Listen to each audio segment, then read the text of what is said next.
Hi, I'm Nick Palmisano, and this is the Bad News Network.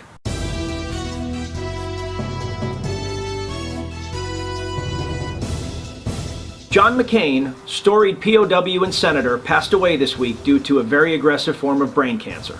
Most people from both political spectrums honored the senator for his lifetime of service and achievement. Others were less inclined to honor the senator based on his policies with the Iraq War. And then there were the dickbags that referred to him as Songbird John McCain, implying that he was a traitor. After careful consideration, I would like each of you in the latter category to take your fist and ram it right up your ass, then open that hand up, grab your own throat, and choke yourself to death. Because you are human garbage. First of all, dozens of his compatriots at the Hanoi Hilton have come forward and let everyone know that McCain was honorable in capture, including his Medal of Honor recipient cellmate, George Bud Day. Second, McCain had the opportunity to leave early due to his father's stature, but instead decided to remain with the men. A decision that almost none of you would have chosen, which led to him not only getting beaten more, but placed in solitary confinement. And finally, if he did break, so what? Have any of you been POWs? If you talk to anyone with any knowledge, any SEER instructor, CIA, anybody, they will tell you that everybody breaks eventually. So if this man who was a POW for 5 years, had his arms broken, was hung, was peed on, all of this ridiculous stuff, this isn't waterboarding, this is real aggressive torture. If he broke at some point and sang, who are you to attack him and question whether or not he's a real patriot? You're sitting there behind a keyboard in the safety of America, attacking something that is so heinous you can't even comprehend, and judging how you think you might act in that situation? For the love of God, just shut the up and do us all a favor. President Trump, a known adversary of McCain, had the opportunity to take the high road here, but instead opted to micturate all over it. After White House personnel put the flag at half-mast, President Trump ordered the flag back up after only half a day. Typically in these situations, the flag would remain at half-mast until McCain was in the ground. The media immediately lambasted him, and for reasons that the White House has not disclosed, the flag went back to half-mast. Trump gonna Trump. And it's about time for the entire Earth to get hit by a meteor and end all life as we know it news. Earlier this year, Kate McClure broke down and a homeless veteran by the name of John Bobbitt gave her his last $20 so she could get home. McClure was so moved by his selfless act that she posted about it on Facebook and created a GoFundMe to help put him into a home. The story went viral and she rapidly raised over $400,000 with the express intent of buying a home for Bobbitt so he would no longer be on the street. It was the feel-good story of the year, except for the fact that she didn't actually give Bobbitt the $400,000. Instead, went on some luxury vacations, spent a bunch of money on her own home, intermingled it with her personal funds, and other than putting him up for about a month in a hotel, has literally given him none of the money. So now Bobbitt is suing the couple for that money. Whew. That was a close one. I almost thought goodwill was going to win the day, but greed, deceit, and ruthlessness once again came through.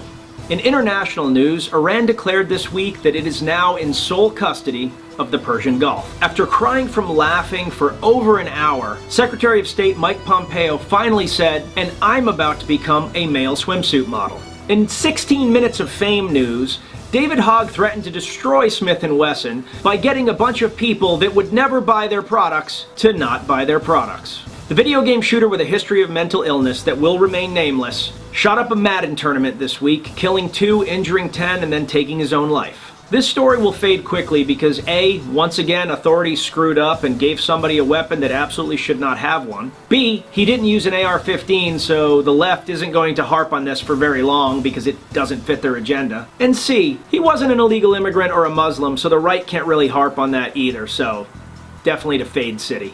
You won't even think about this next week. Speaking of stupid losers, 3 of the 5 terrorist suspects from New Mexico were let off by Judge Emilio Chavez on procedural issues. The state had 10 days to file the appropriate paperwork for a preliminary hearing and didn't allowing the suspects to be dismissed. This led regular people everywhere to throw their hands up in rage, and for people that have worked for the government to go, I bet Norma from scheduling was on vacation and nobody knew how to fill out the form 1137B. Kind of reminds me of the time that I was in the Army and didn't get paid for 6 months because nobody could figure out how to get me off T status. I miss the government. After In-N-Out Burger donated $25,000 to the California GOP, many Democrats have called for a boycott of the brand. Probably should have thought of that before you legalized marijuana, California. That's funny because when people do the marijuana, they get the munchies. And In-N-Out Burger is open late, so they go there. Congressman Ron DeSantis is under fire for racism after winning the GOP primary for governor in Florida. News sources everywhere dropped incendiary titles like, DeSantis claims we cannot monkey this up by electing Andrew Gillum. In fact, there were so many news sources saying this exact thing that I just assumed this guy was racist and a garbage human being. And then I watched the video. His exact quote was, "The last thing we need to do is monkey this up by trying to embrace a socialist agenda with huge tax increases and bankrupting the state." That's kind of like taking the phrase, "I do not like Hitler. He is the primary example of a bad man," and changing it to, "I like Hitler. He is the man." Yes, he said the words, but it's insanely disingenuous to think that he meant that in a racist way. And everybody that's pretending it is knows that they're lying. I've spoken many times about the dangers of the body politic no longer trusting the news. I've also spoken about the fact that the media does have some part in this. And this is the primary example of what happens when the media bullshits all of us. Every time this happens, you lose more and more reasonable people. And now we're cutting away to talk about that thing that happened with news correspondent Matt Finney. Thanks, Nick. Field correspondent Matt Finney here, standing at NASA headquarters, talking about the space station and how it got a hole in it, and some astronauts and scientists up there decided to fix it by stuffing it full of gauze and glue. While MacGyver would be proud, you'd think by now NASA would come up with a little better ways of patching up a hole in the space station than shit I have in my trunk. This is Matt Finney reporting from the field. Back to you, Nick. Thanks, Matt. Didn't see that coming. And finally, a UPS driver in North Asheville left a note in a mailbox stating that he could not deliver the package today because there was a bear in the driveway. Marcy Lanier, the recipient of the note, said, "Look, I know it's a grisly task, but this is the polar opposite of what I'd expect from UPS. Waiting an extra day for my husband's Kodiak dip is unbearable." And with that, I'm Nick Palmisano, and this was the Bad News Network. Our news is at least as bad as the news you're getting already, but at least we don't elephant it up.